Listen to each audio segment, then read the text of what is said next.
Vendredi, des pluies dans l'est, de nouvelles pluies et beaucoup de vent dans les régions du nord-ouest, du soleil près de la Méditerranée. On surveillera samedi les fortes pluies et surtout les fortes chutes de neige attendues sur les Pyrénées pour dimanche. Malheureusement, nouvelles perturbations sur l'ensemble du territoire, de la pluie, de la neige en montagne, quelques éclaircies dans le nord-ouest et le soleil qui devrait se maintenir sur l'extrême quart sud-est entre Marseille et Nice. Vous savez tout. Très bel après-midi. La météo des neiges avec Ski7, location de ski en ligne partout en montagne.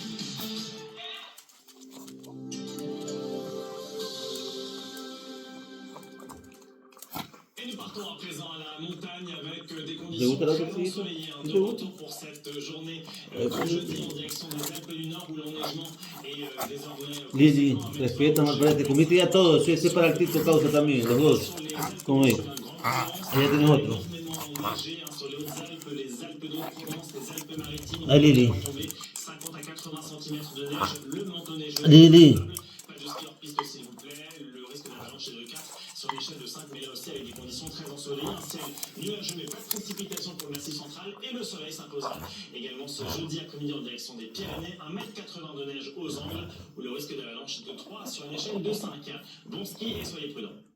C'était la météo des neiges avec Ski7, location de ski en ligne partout en montagne.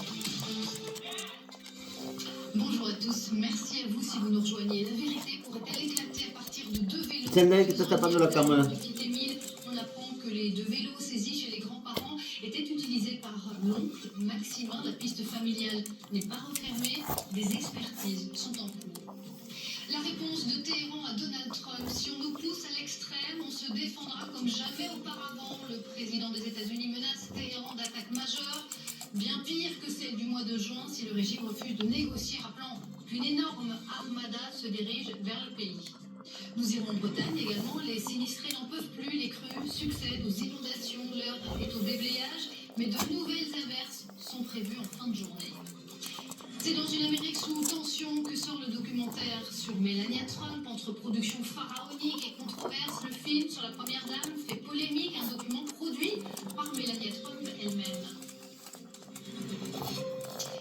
On démarre donc avec nos infos. BFM TV sur l'enquête après la mort du petit Émile dans les Alpes de Haute-Provence. Nous sommes en direct du domicile des parents et des grands-parents à la Bouilladis avec Alexis Puyet. On vous retrouve dans un instant, mais tout d'abord, Boris Karlamov, donnez-nous les toutes dernières informations que vous avez obtenues. Alors souvenez-vous, le 16 décembre dernier, les enquêteurs de la section de recherche de Marseille sont retournés dans ce hameau du Haut-Vernay, là où a disparu le petit Émile en juillet 2023. Ils sont retournés pour perquisitionner le domicile des grands-parents et ils ont à cette occasion-là saisi 2 vélos. Alors ces 2 vélos, ce ne sont pas n'importe quel vélo, puisque selon nos informations, ces 2 vélos appartiennent à l'un des oncles du petit Émile, à savoir Maximin, âgé de 20 ans aujourd'hui, et qui avait au mois de mars dernier, souvenez-vous, été placé en garde à vue sans qu'aucune charge ne soit retenue contre lui. Ces 2 vélos, il avait pour habitude de les utiliser lors de ses vacances au Haut-Vernay.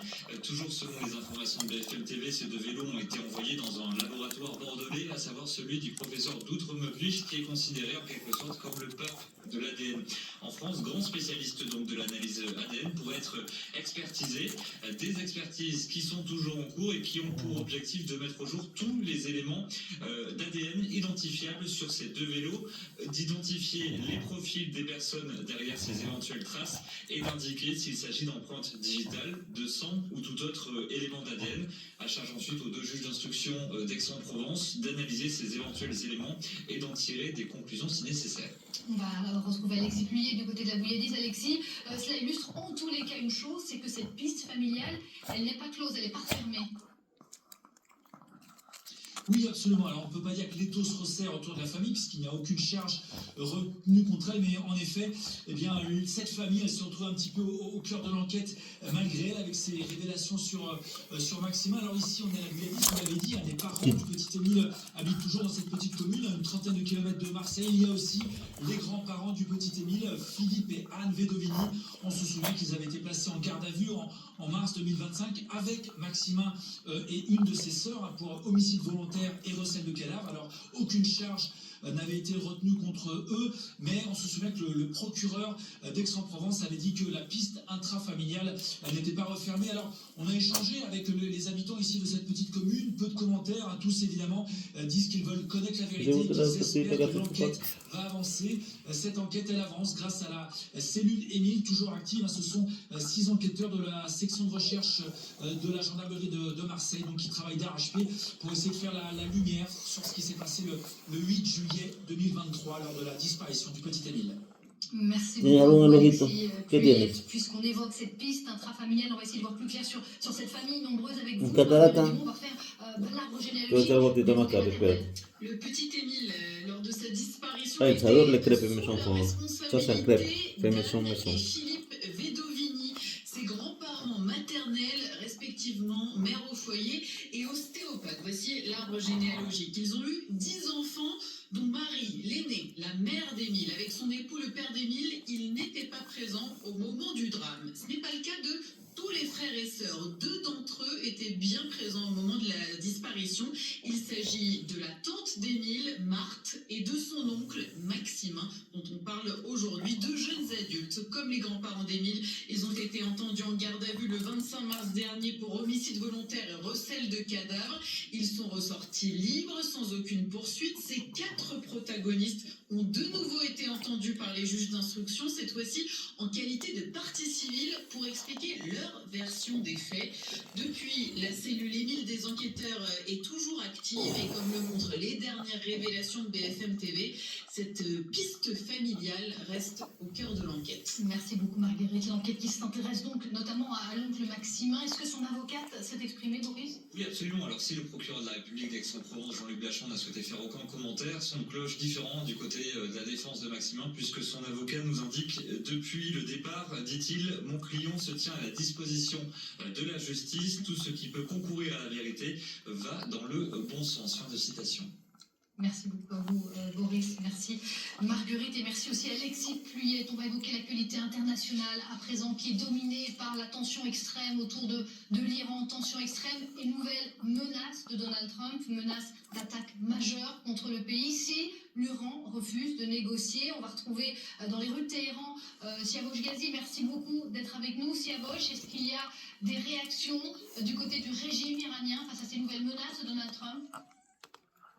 Alors, Téhéran a réagi en affirmant que l'Iran répondra à toute agression américaine. Donc c'est le discours qu'on entend depuis maintenant plusieurs jours, plusieurs semaines. Plusieurs responsables militaires iraniens ont affirmé que l'Iran était prêt, plus prêt que jamais à se défendre et donc frappera les bases américaines dans la région, le territoire israélien, mais aussi les bâtiments de guerre américains, notamment donc le porte-avions Abraham Lincoln qui est arrivé donc non loin des côtes iraniennes, kilomètres, donc à portée des missiles balistiques et supersoniques iraniens. Donc c'est du tac-au-tac, si je peux utiliser ce terme. Mais dans le même temps, il y a beaucoup de contacts diplomatiques entre les responsables iraniens, mais aussi des responsables des pays de la région. Le ministre iranien avait parlé à ses homologues turcs, saoudiens, qataris, égyptiens, émiratis tous ces derniers jours et encore aujourd'hui, pour tenter d'éviter une escalade. Il a affirmé que l'Iran n'acceptait pas de négocier sous la menace et que si les États-Unis voulaient négocier avec l'Iran, il fallait que ça non fareva muy bien Eduard que dans le respect des règles internationales, mais aussi des intérêts de l'Iran et d'égal à égal. L'Iran refuse les conditions les conditions américaines, c'est-à-dire renoncer totalement à son programme nucléaire, baisser considérablement la portée de ses missiles et envoyer à l'étranger des stocks uranium. Ce sont des questions que l'Iran est prêt à discuter, mais pas que ce soit donc des conditions imposées avant même le début des négociations. Restez avec nous. Si après je me tourne vers Marc Laverne, que je salue. Merci beaucoup d'être avec nous. Vous êtes spécialiste du Moyen-Orient. Marc Laverne, quand on regarde le message de Donald Trump aujourd'hui qui menace d'attaque majeure, bien pire que la première qui a eu lieu au mois de juin, est-ce que vous diriez que on est vraiment près de nouvelles frappes américaines? Ça peut être du bluff aussi, ça peut être effectivement faire monter les enchères et accentuer la pression qu'il peut y avoir sur le pouvoir iranien, c'est-à-dire venir en contre-force de la mobilisation populaire qu'il y a en Iran